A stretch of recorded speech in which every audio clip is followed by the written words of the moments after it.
अस्सलाम वालेकुम। तो कंटिन्यू करते हैं एक्सरसाइज 12.5 का क्वेश्चन नंबर 5। पिछले लेक्चर में ये आधे में था क्योंकि वीडियो मुझसे गलती से बंद हो गया था और एडिटिंग मुझे जहर लगती है, तो मेरा दिल नहीं माना कि फिर मैं उसको जो है दोनों वीडियोस को मर्ज करूं और इतना खफा। तो मैंने कहा भला जब अपलोड ही करना है तो फिर इस तरीके से कर लेते हैं। तो क्वेश्चन नंबर 5 है, इसको ए एन वाले टर्म से कंटिन्यू करते हैं। तो यहाँ पे ए एन फाइंड करने के लिए हमें क्या करना पड़ेगा कि जिस तरीके से हमने ऊपर वाली इक्वेशन में से कंस्ट्रक्ट किया था ए नॉट, तो मैंने ये चीजें आपको बताई थी कि इसको हम 2 को इस वाली ब्रैकेट के साथ, इस वाले टर्म के साथ मींस 1 माइनस वाई के साथ मल्टीप्लाई कर रहे होते थे। सही है। तो अब अगर हमें ए एन फाइंड करना है तो उसके लिए हम क्या करेंगे कि इस 2 को इसके साथ भी मल्टीप्लाई करेंगे। ठीक है, इस 2 को इसके साथ भी मल्टीप्लाई करेंगे और साथ ही यहाँ पे ये जो टर्म पड़ी हुई ना ये भी अंदर मल्टीप्लाई हो जाएगी, क्योंकि ए एन हमें फाइंड करना है। आप बल्कि थोड़ी देर के लिए समझ लें कि यहाँ पे ये वाला जो टर्म है ना ये एग्जिस्ट नहीं करता। ठीक है, ये वाला टर्म एग्जिस्ट नहीं करता, बाकी ये पड़ा हुआ है। तो इस 2 को और इस वाले को इस पूरे टर्म के साथ इधर मल्टीप्लाई करेंगे तो हमें जो है वो ए एन मिल जाएगा। तो इस तरीके से हमने इसको मल्टीप्लाई किया। उसके बाद इस पे हमने कम्यूटेटिव प्रॉपर्टी लगाई। वो किस तरीके से कि कास को 1 के साथ भी मल्टीप्लाई किया, कास को y के साथ भी मल्टीप्लाई किया, फिर सिंपल इंटीग्रेशन है। कास की इंटीग्रेशन साइन होती है और यहाँ पे ये एन पाई एंगल है तो यहाँ पे ये डिवाइड हो जाएगी। सिमिलरली यहाँ पे इंटीग्रेशन बाय पार्ट्स अप्लाई होगी। इसको फर्स्ट फंक्शन ले लिया, इसको सेकंड फंक्शन ले लिया। ठीक है, तो ये है फर्स्ट सेम सेकंड की इंटीग्रेशन। फर्स्ट सेम सेकंड की इंटीग्रेशन कर रहे हैं तो कास की इंटीग्रेशन साइन होती है और ये एन पाई एंगल नीचे डिवाइड हो जाएगी, तो वो मैंने इधर लिख ली। उसके बाद minus integration of integrated function. ठीक है, तो इंटीग्रेशन ऑफ इंटीग्रेटेड फंक्शन मतलब इस साइन की अगेन इंटीग्रेशन करेंगे तो वो नेगेटिव कॉस आ जाती है। ठीक है, सॉरी वो कॉस आ जाती है और साथ यहाँ पे हमारे पास एक एंगल पहले से ही पड़ी हुई थी एन पाई, तो हमने जब इसकी भी एंगल नीचे आ जाएगी तो ये एन पाई स्क्वायर हो जाएगा। उसके बाद क्या कर रहे हैं कि इनकी सिंपल हमने इसमें लिमिट्स वगैरह पुट की हैं, जिस तरीके से इंटीग्रेशन को सॉल्व करते हैं। ये चीज़ें मैं बहुत दफ़ा ये सारी चीज़ें बता चुकी हूँ इंटीग्रेशन पे। इस वक्त तो मैं ये समझती हूँ कि कम से कम इंटीग्रेशन पे आपको इस वक्त ग्रिप होगी। बाकी हल्की फुल्की मिस्टेक्स हो जाती हैं इस तरीके के लॉन्ग क्वेश्चंस में, लेकिन अगर बंदा ध्यान से करे तो फिर ये चीज़ें भी मैनेज हो जाती हैं। तो यहाँ पे सबसे पहले हमने क्या किया कि इस वाले टर्म को एज इट इज लिख दिया साइन सेम। यहाँ पे एन की जगह पे हम अपर लिमिट पुट करेंगे, उसके बाद लोअर लिमिट पुट करेंगे। सिमिलरली इस वाली ब्रैकेट के पास जब आते हैं तो यहाँ पे 1 है और अपर लिमिट सॉरी y है और अपर लिमिट हमारे पास 1 है। यहाँ पे 1 पुट किया एक दफा। ठीक है, और एक दफा जो है माइनस लोअर लिमिट जो कि है 0 वो हमने पुट कर ली। उसके बाद सिंपल सिंप्लीफिकेशन से जो टर्म कैंसिल हो रहे थे उन्हें कैंसिल किया और ए एन की वैल्यू फाइंड की। अब ए एन की वैल्यू किस तरीके से फाइंड होगी, ये देखें यहाँ पे ये जो 2 है ना ये पूरी ब्रैकेट के साथ मल्टीप्लाई में पड़ा हुआ था।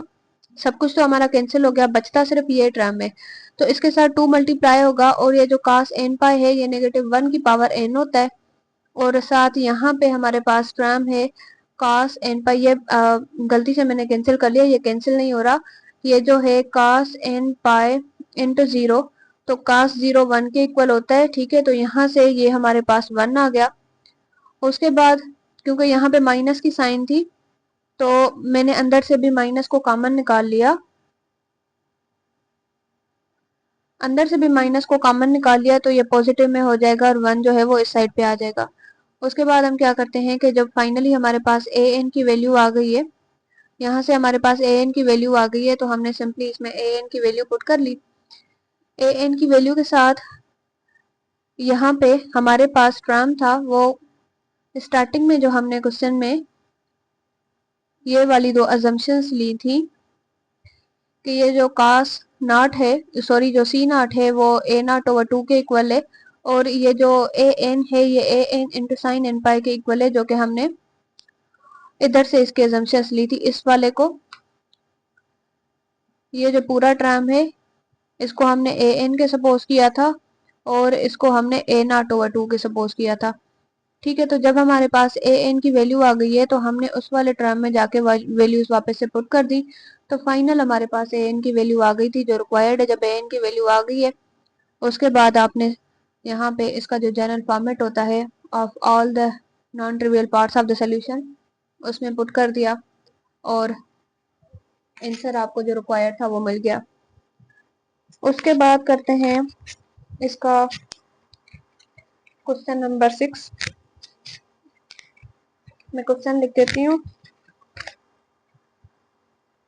तो क्वेश्चन नंबर 6 में है लेप्लास इक्वेशन गिवन है और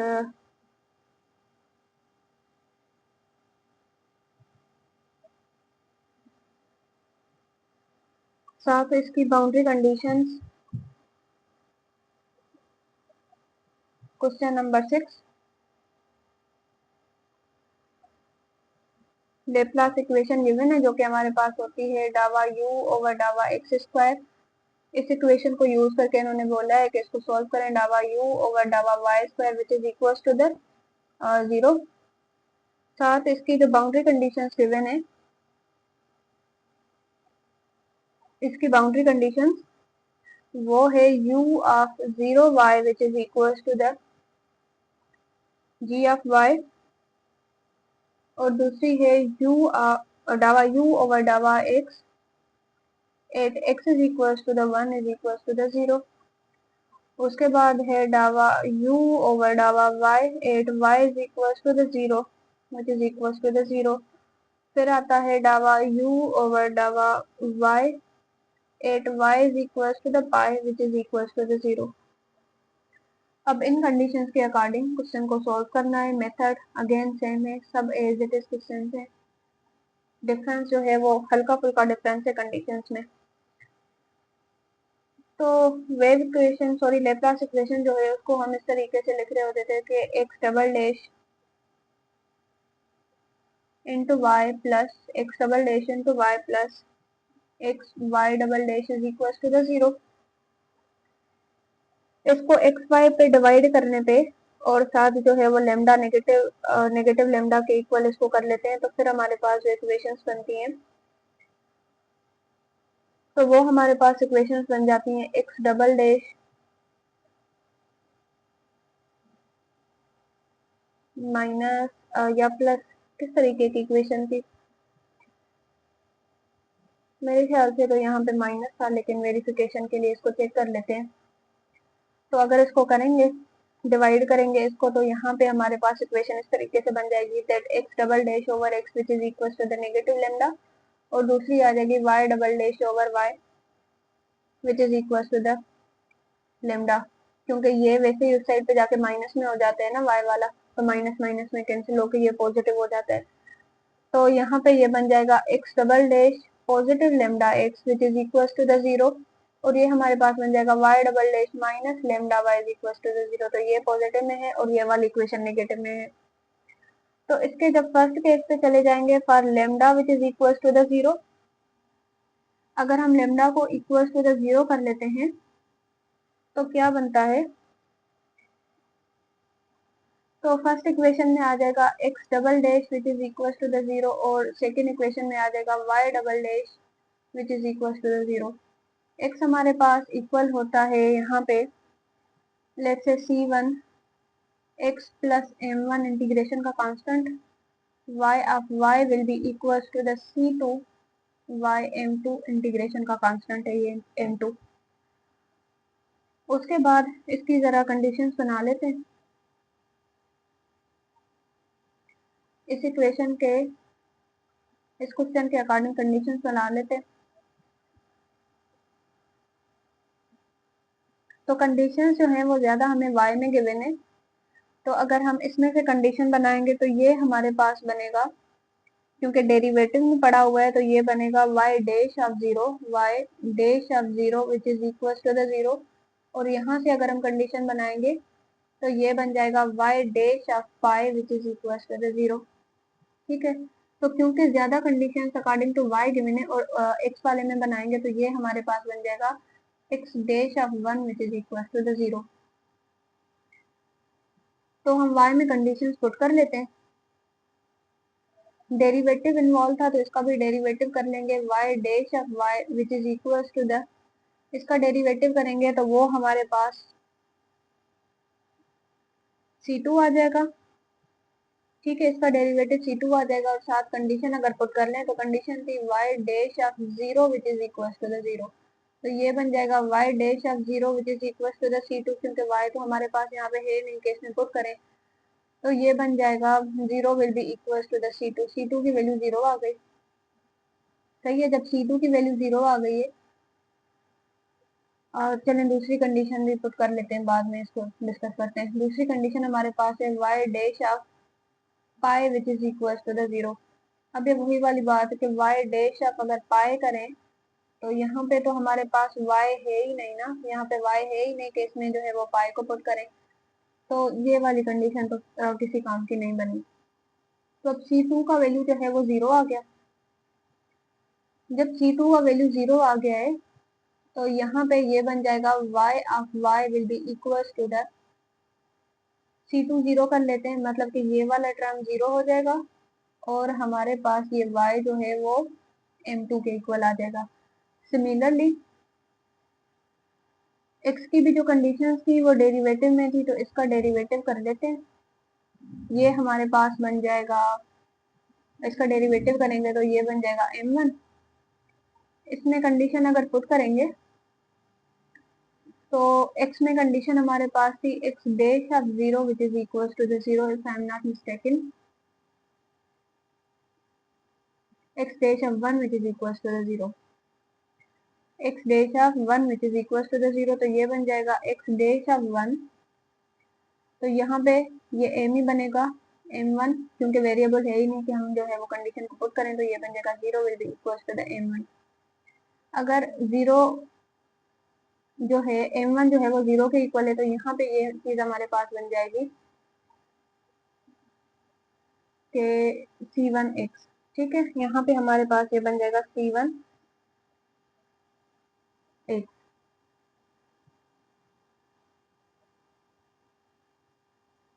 ये एक मिनट जरा, यहाँ पे हमारे पास वैल्यू आया है m2 इस साइड पे और यहाँ हमारे पास वैल्यू आया m1। अच्छा, यहाँ पे गलती है ना, जब इसका डेरिवेटिव कर रहे हैं तो इसका डेरिवेटिव, ये तो कांस्टेंट है 0 हो जाएगा, इसका डेरिवेटिव यहाँ पे c1 बनेगा, तो ये है c1, तो यहाँ पे भी आएगा c1, तो जब c1 0 हो गया तो यहाँ पे हमारे पास आ जाएगा m1। ठीक है, ये जो m1 है ये x ऑफ x है, तो यहाँ पे आया m2 और इधर हमारे पास आ गया m1। तो इसका फाइनल यू नॉट में सोल्यूशन खुद ही लिख लीजिएगा, ये यहाँ पे x की टर्म्स लिखेंगे, यहाँ पे y की टर्म्स लिखेंगे, क्योंकि दोनों कांस्टेंट है। फिर कोई और सपोज कर लो, लेट से आप इसको सी नॉट कर दीजिएगा, ये जो m1 और m2 है क्योंकि दोनों कांस्टेंट है तो मैं इसको यहाँ पे सपोज कर लेती हूँ या कर लेता हूँ कि ये जो है वो सी नॉट के इक्वल है। उसके बाद फिर केस नंबर 2 पे आते हैं। तो इसका केस नंबर 2 नेगेटिव वाला ले लेते हैं, negative lambda, sorry lambda will be equal to the negative n square, अगर ये जो है वो हम लेस देन में ले रहे हैं तो x में कंडीशन क्योंकि पॉजिटिव में थी, अब ये बन जाएगी x double dash minus n square, x will be equal to the 0। यहाँ से इसकी जनरल इक्वेशन लिखेंगे तो वो बनेगी x of x will be equal to the c3 cos hyperbolic, क्योंकि ये जो है वो यहाँ पे चले जाएंगे, इस साइड पे इसको शिफ्ट करेंगे तो ये हमारे पास पॉजिटिव में चला जाएगा। ठीक है, पॉजिटिव में चला जाएगा तो फिर जो है वो इसके हाइपरबोलिक्स में आंसर आएंगे, तो इसको लिखेंगे cos hyperbolic nx plus c4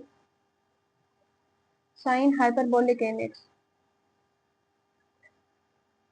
y पे आ जाते हैं तो ये इक्वेशन पॉजिटिव में थी, सॉरी ये इक्वेशन जो है वो नेगेटिव में थी, तो ये पॉजिटिव बन जाएगी, तो ये हमारे पास बन जाएगा y double dash plus n square y which is equal to the 0, तो इसकी जनरल इक्वेशन बन जाएगी y of y will be equal to the c5।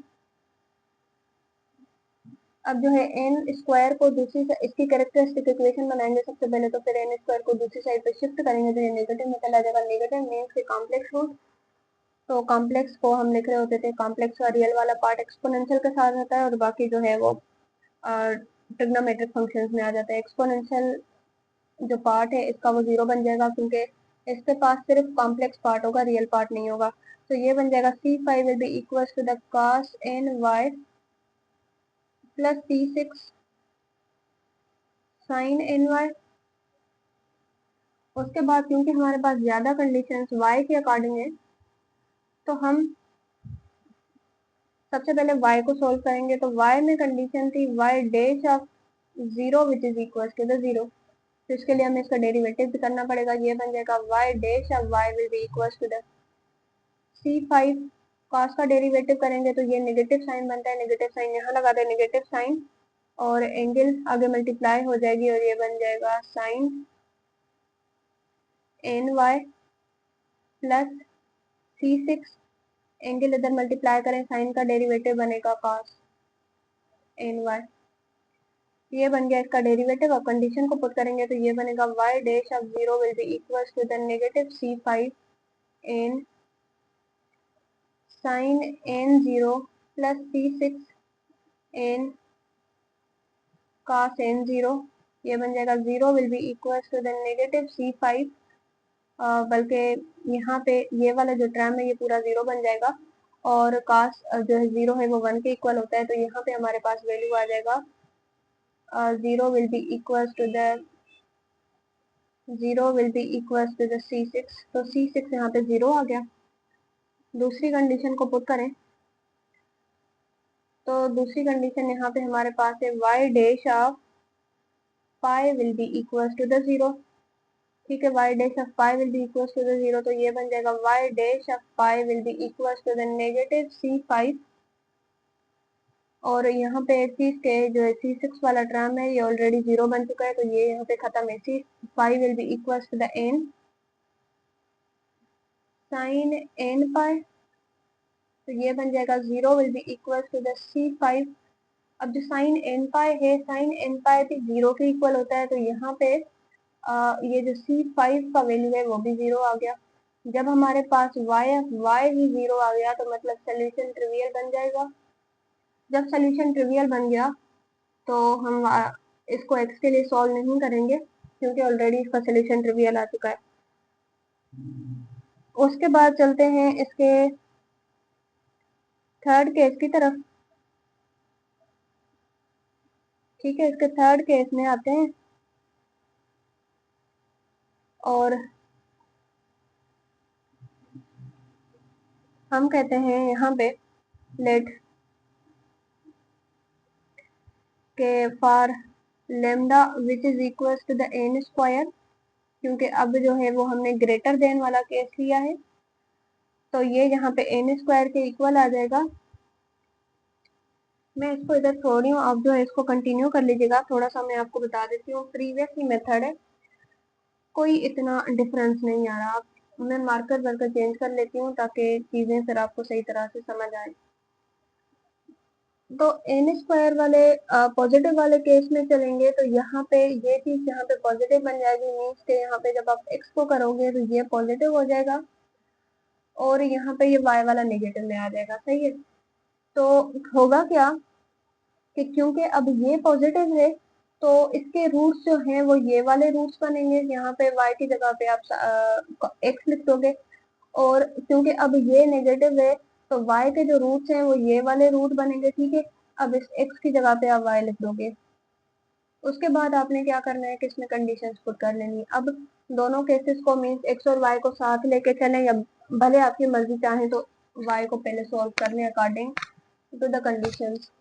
ठीक है, लेकिन यहाँ पे अब आप इस तरीके से इसको नहीं करोगे, क्योंकि y की कंडीशन ज्यादा है तो मैंने पहले y को सॉल्व किया नहीं, क्योंकि जो है इसका nth वाला एक केस 0 आ गया है, तो हमें ये करना है कि इसका दूसरा केस 0 होने से बचाना है।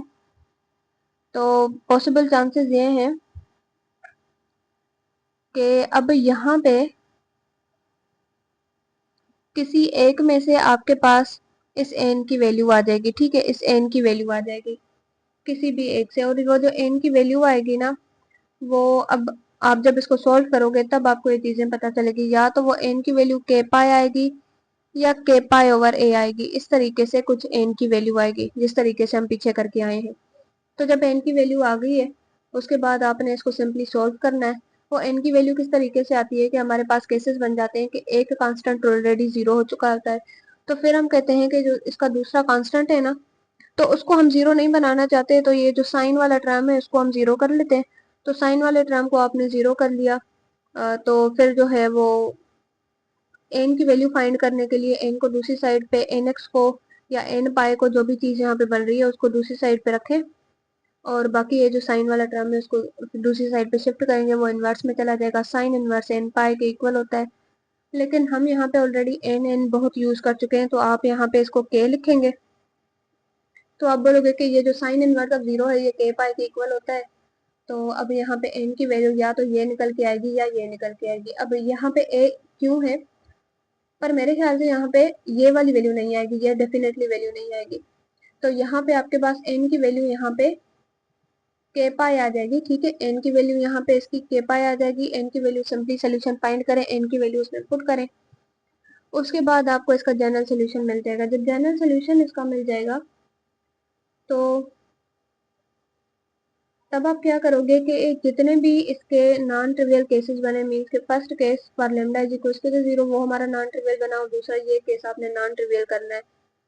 तो दोनों नॉन ट्रिवियल केसेस को साथ लिख लें। उसके बाद जिस तरीके से प्रीवियस क्वेश्चन हमने सॉल्व किया था उससे उसी तरीके से सॉल्व होगा, बस वो क्वेश्चन थोड़ा सा कॉम्प्लिकेटेड था, ये इतना कॉम्प्लिकेटेड नहीं बनेगा, ये इजीली सॉल्व हो जाएगा। तो आप इसको खुद ट्राई करिएगा और फिर मुझे बताइएगा कमेंट्स में कि ये होता है सॉल्व आपसे या नहीं हुआ। नहीं हुआ तो किस जगह पे अभी तक आपको कॉम्प्लिकेशंस आ रही हैं, ताकि जो आगे आने वाले लेक्चर्स हैं मैं कोशिश करूँ कि उनमें उन चीज़ों को फिर मैं डिटेल से करवाऊँ, ताकि एक दफ़ा से आपके सारे कंसेप्ट क्लियर हो जाएं और बातें आपको सही तरह से समझ आने लग जाए। क्योंकि जो इसका नेक्स्ट सेक्शन है इसका आई गेस 12.6 है, अभी हम 12.5 कर रहे हैं और आगे जो है वो 12.6 है।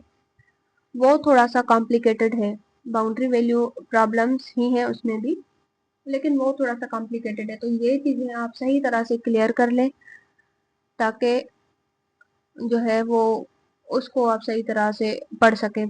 सो thank you so much and अल्लाह हाफिज़। इंशाल्लाह जो इसके नेक्स्ट लेक्चर्स हैं उन्हें भी करेंगे। बाकी अगर कोई मसला वगैरह आता है तो वो बता दिया करें, ताकि फिर नेक्स्ट लेक्चर्स में उनको सही तरह से सॉल्व करूँ। Thank you so much and अल्लाह हाफिज़।